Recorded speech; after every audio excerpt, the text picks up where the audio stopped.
नमस्कार दोस्तों, आप लोगों को मेरे चैनल में स्वागत है।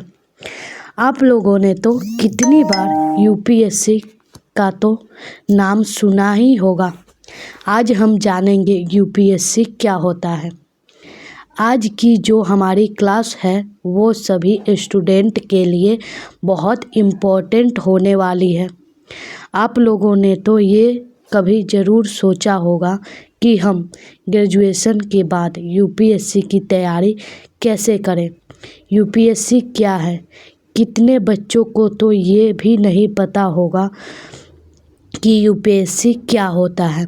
तो हम इस वीडियो में यूपीएससी के हर एक टॉपिक के बारे में बात करेंगे।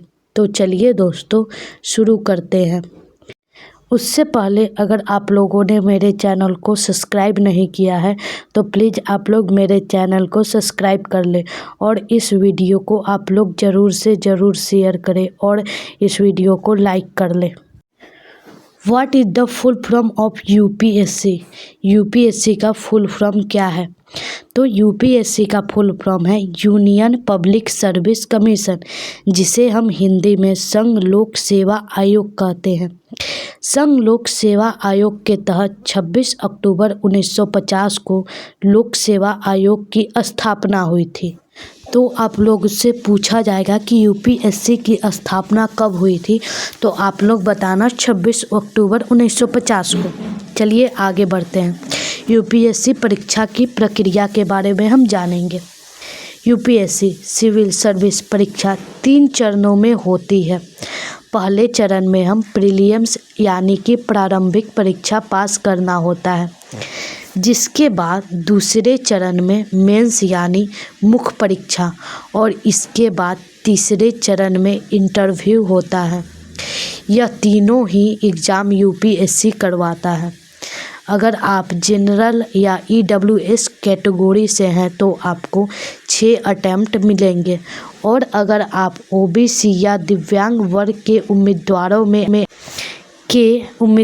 में आते हैं तो आपको 9 अटैम्प्ट मिलते हैं।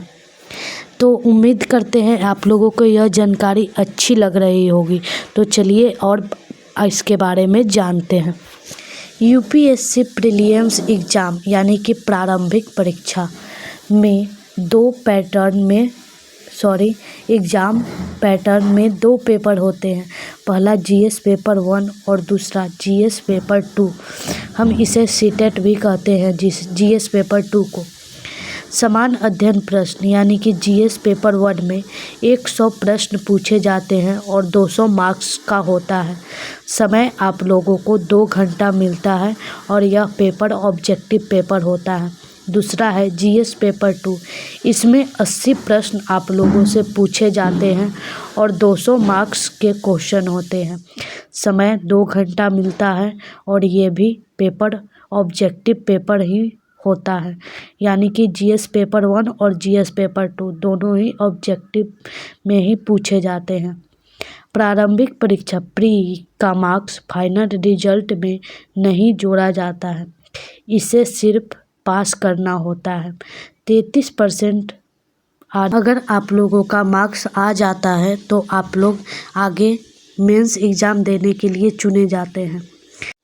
मुख्य परीक्षा यानी कि मेंस एग्ज़ाम लिखित परीक्षा में 9 पेपर शामिल होता है, लेकिन अंतिम मेरिट के लिए 7 पेपर ही गिनती होती है। बाकी 2 पेपर के लिए हर साल न्यूनतम अंक हासिल करना ज़रूरी है।